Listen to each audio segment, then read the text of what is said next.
Здравейте, мои малки приятели! Знаете ли, че приказките са като птиците?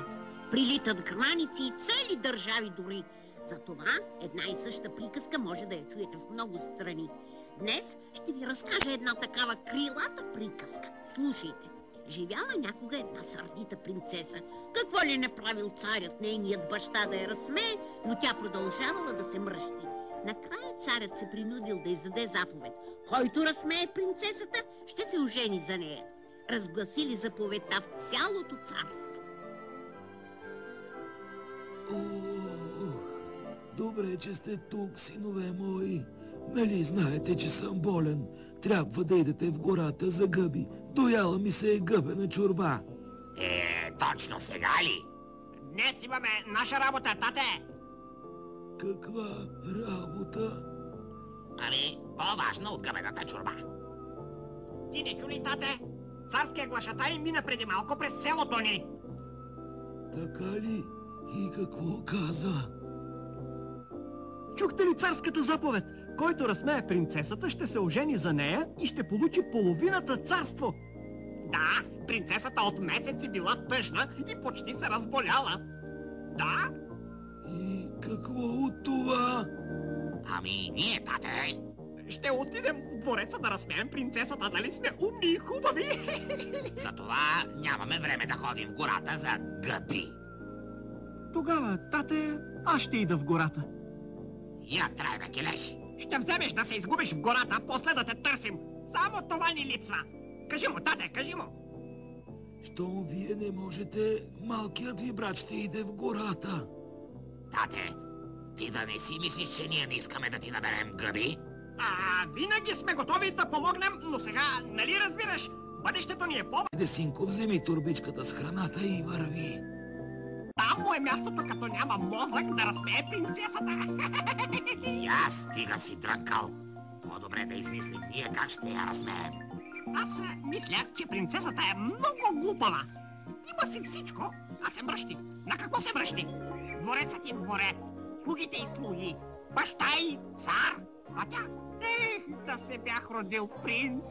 Ама не си се родил. Принцесата трябва да се ожени за един от двама ни. И тогава ще си живеем по-царски. Така е, така е. Не да имаме този късмет. Сетих се! Сетих се как ще разсмеем принцесата. Слушай. Как? И тогава... Нали? И аз тогава вече. Да. Хайде да вървим да разсмеем принцесата.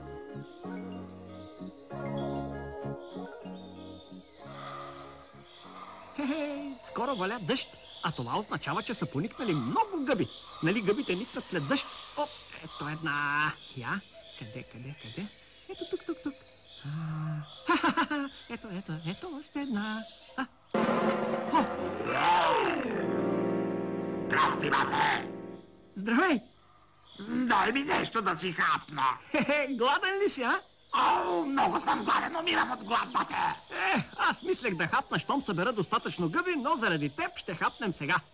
Не мога да те държа гладен, ето. Заповядай. Хайде, хапни. Вкусно ли, а? Благодаря ти от сърце, бате. Много бързо се нахрани. Аз ям по-малко, но трябва да е дадено от сърце. А ти чуй какво ще ти кажа. Няма нужда да събираш гъби, защото трябва да свършиш нещо по-важно. Че какво по-важно от това, за което съм тръгнал? Ти не искаш ли да се ожениш за принцесата? Твоите братя вече измислиха как да я разсмеят. Те са си такива шегаджии. Гъбка. Ама каква гъбка? Ей, момче, ти имаш добро сърце. Ще ти помогна да разсмееш принцесата. Как така? Ами слушай, ще се превърна в златна птица. Ти ще ме вземеш и ще отидеш в двореца. Другото оставяш на мен. Наистина, златна птица. Как блести. И аз стига си се чудил. Хайде, вземи ме и да вървим в двореца. Днеска изготвих една яхния, но и сложих повече сол и... Аз пък да знаеш какви краставици направих днес. Каква птица носи този мамък? Блести като златна. Ще си откъсна едно перце. Олеле, залепих се. Как се залепи? Моля те, помогни ми. Ами как да ти помогна? Ела се хвани за мен тук и дърпай. Хващам се. Хайде сега, дърпай. Така. Олеле, не можем. Залепихме се. Момче, моля те, пусни ми. Аз не ви държа. Птицата не ви пуска. Залепили сте се за нея. Как сме се залепили за птицата? Как? Аз имам работа в двореца, така че тръгвам. Олеле, в двореца! Как сега ще вървим? Олеле! Леле, хем не съм се прилокала за двореца. Яхнията ми отиде по сини, бе, момче. Как ще се залепим така, ако не водиш ти? Сега да я закува тая града. Опа, така. Ама... Пусни ни, бе, момче, пусни ни, ти казвам. Ако ме видиш... Как блести тази птица! Не се приближавай, ще се залепиш за нас. Ще се залепиш, бягай! На мен жена няма да ми казва какво да правя. Ясно? Давай да... Сега и той се залепи. Който обича златото, залепва за него. Хайде към двореца! Видя ли, като ти казах? Какъв дворец тук? Гредата трябва да закува. Принцесо, гледай сега. Опа! Много смешно. Голяма смешка, батко. Гледай, това не е ли нашия брат? Да, то е. Какво става?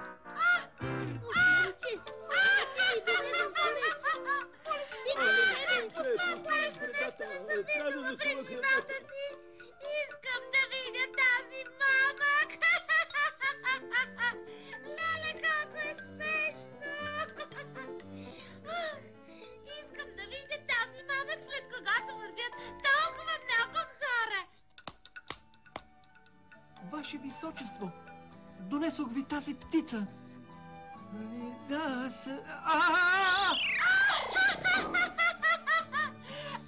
Ти си най-смешният човек, когато съм виждала.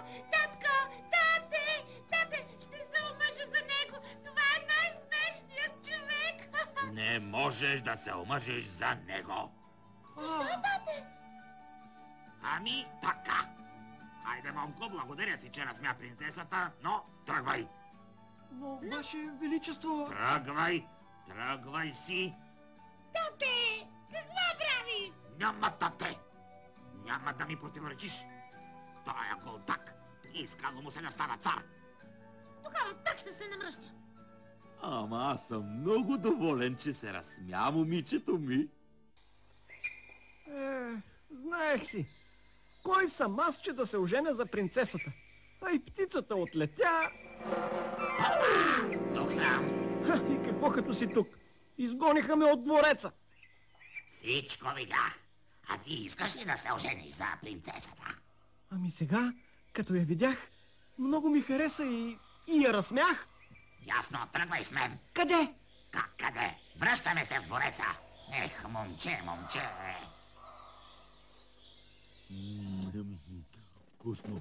Днес готвачът Добре се е погрижил.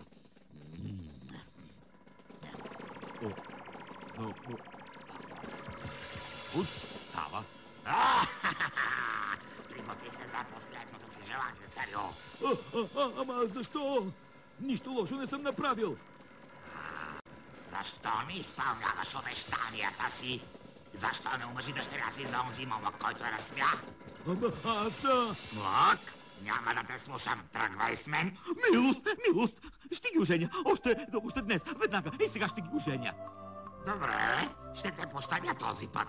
Но ако не ги ожениш, ще се върна.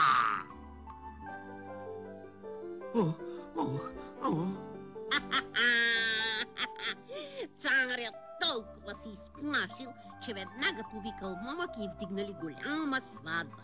Младоженците заживели щастливо и царят скоро им отстъпил половината царство. Така завършва тази приказка.